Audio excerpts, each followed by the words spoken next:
తెలుగుకి తెగులు పట్టించేటటువంటి ప్రయత్నం ఎప్పుడు జరిగింది, ఎలా జరిగింది, ఎందుకు జరిగింది అన్నటువంటి విషయాన్ని మొన్న గుంటూరులో ప్రపంచ తెలుగు సభ మహాసభలు ఏదైతే 3 రోజుల పాటు జరిగినటువంటి దాంట్లో ఒక కీలకమైనటువంటి అంశాన్ని ప్రొజెక్ట్ చేశారు ఒక మాస్టర్ గారు. అదేంటి ఒకసారి విందాం.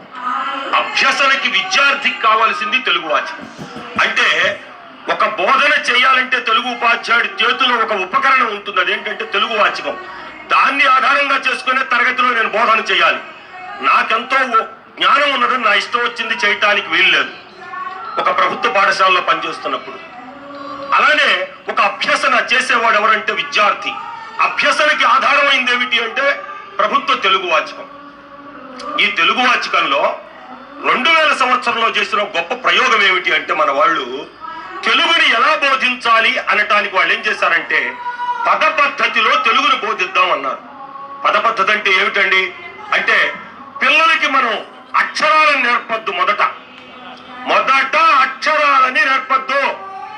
ప్రపంచంలో పిల్లలకి సంబంధించిన మనోవిజ్ఞాన శాస్త్రం బాగా అభివృద్ధి చెందినటువంటి Norway, Finland, America, Russia, Netherland మొదలైన దేశాలన్నింటిలో కూడా వాళ్ళు అక్షరాలను నేర్పే క్రమం ఎలా ఉన్నది అంటే ముందుగా పదాలను నేర్పుతున్నారు. కాబట్టి పద పద్ధతిని పెడదాం.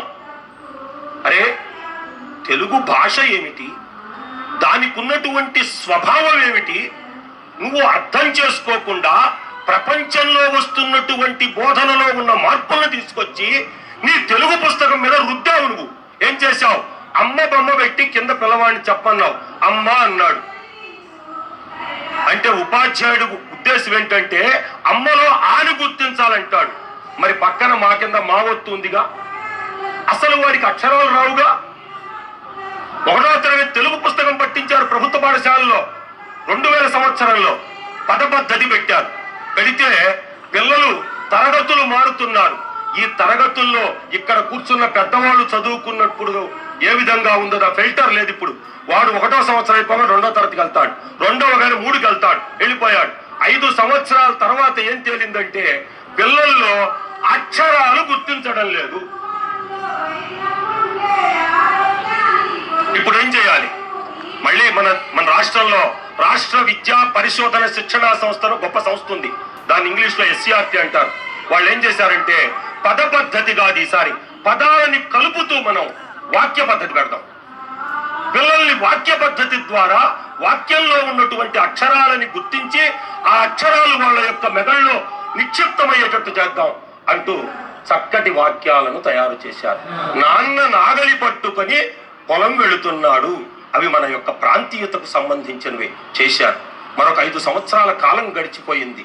ఈ కాలంలో ఏం తెలిసిందంటే ఒక తరం కాదు 2వ తరం తెలుగుకి దూరం అయిందన్న సంగతి మన నివేదికల్లో ఉంది. కావాలంటే మీరు స్పష్టంగా 2010 సంవత్సరంలో వచ్చినటువంటి ప్రథమ నివేదికను చూడొచ్చు.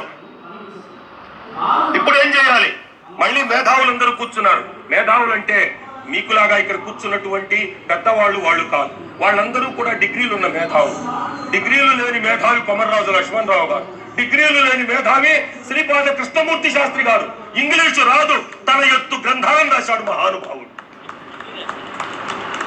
వాక్యాలను తీసేశాడు. ఈసారి వాక్యాలను తీసేసి ఏం చేశారంటే ఇప్పుడు వాక్యాలు కాదు, ప్రపంచంలో పెద్ద పెద్ద దేశాలన్నింటిలో పిల్లలకి ఆసక్తికరమైన కథలు చిన్న చిన్న కథల రూపంలో చెప్పి అందులో అక్షరాన్ని గుర్తిద్దామన్నారు.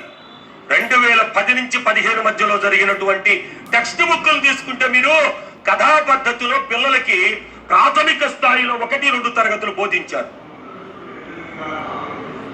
3వ తరం తెలుగు భాషకి దూరం అయింది.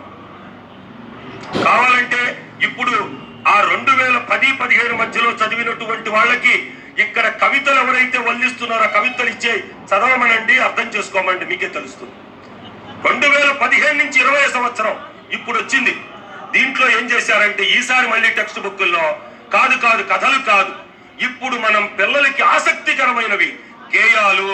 కాబట్టి కృతకంగా గేయాలు తయారు చేద్దాం. ఎందుకని ఆతో గేయం ఉండదు, వానా వానా వల్లప్ప ఉంటుంది, అదే చేత వెన్న ముద్ద చంగల్వ పూదంగా ఉంటుంది. ఇవద్దు. ఎందుకంటే మనం ఆతో గేయం తయారు చేయాలి. తర్వాత ఆతో గేయం తయారు చేయాలి. ఇలా కొంత దూరం వెళ్ళేప్పటికీ ఆ తయారు చేసే రచయితలకి మా బోట్ వాళ్ళకి ఏమొచ్చిందంటే ఠాతో గేయం ఎలా తయారు చేస్తాం, ఠాతో గేయం ఎలా తయారు చేస్తాం, మహాప్రణాక్షాలతో గేయం ఎలా తయారు చేస్తాం, కుదరలేదు. కాబట్టి కొన్ని గేయాలు, కొన్ని వాక్యాలు, కొన్ని కథలు, కొన్ని పదాలు అన్ని మిక్స్ చేసి మొత్తం కూడా మిక్స్డ్ మసాలాని ఇచ్చేశారు పిల్లలకి. 2015 నుంచి 20వ సంవత్సరం వరకు గేయ పద్ధతి ప్రపంచంలో ఏ బోధనా పద్ధతి పుస్తకంలో కూడా గేయ పద్ధతిలో బోధించమని లేదు తెలుగు బోధనా పద్ధతుల్లో ఇచ్చారు. ఇస్తే ఏమైంది గేయ పద్ధతిలో ఎప్పుడైతే ఇచ్చారో ఆ తరం మొత్తం కూడా దెబ్బతింది. ఇప్పుడు మీకున్నటువంటి మనవళ్ళ తరం అదే. ఇప్పుడు చెప్పండి, తెలుగు మన పిల్లల నుంచి దూరం అయింది.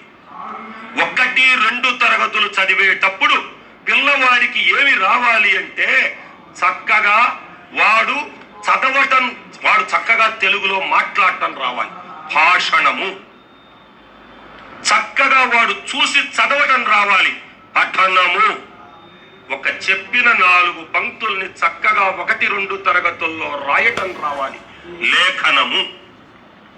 ఇప్పుడు ఏం చేద్దాం? నేను సమస్యని చెప్పా, పరిష్కారం కూడా నేను సూచిస్తాను.